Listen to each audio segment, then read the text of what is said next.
Alright guys, today we're going to talk about something really interesting. I'm going to talk about what happens in a collider. So, remember, if you guys still recall the Feynman diagram episode, we still know, people use the Feynman diagram to describe what happens at a collider. Most people know, commonly the collider is thought as this big circle. And then they shoot a particle at some point, and this particle just runs around and collide with another object. Or they shoot two particles out, so the two particles collide. But what really happens is basically they shoot the particles around and collide.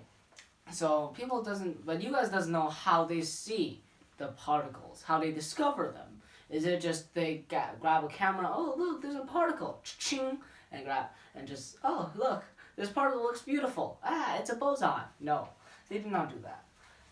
They basically look at some equipment like the light sensor, the light sensors, the radiation sensors, and those sensors.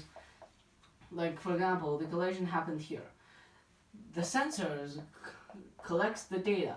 The data is transformed to the computers. The computers then gives it to the researchers, and the researchers looks at the data and see what data fits to the data of the particles. For example, they're like, oh, so I look at this data. This data fits perfectly well with this proton data. Oh, I know it's a proton. Oh, but when sometimes though this data doesn't fit with any of these, oh, that must be a new particle. That's why when you discover a new particle, you have to go through tons and tons of provings, of retestings, and then simulating and all that stuff. Well, let's look at what happens in a collider. So we know that, for example, this is the collider tube.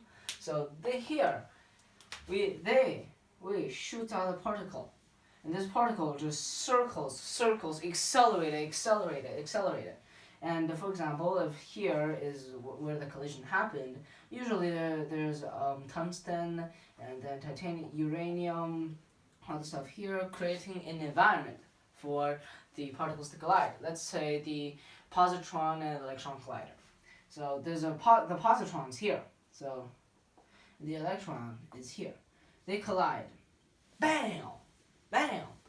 Those, with its energy, they are eliminated. Expressed as a Feynman diagram, positron, electron, then bam!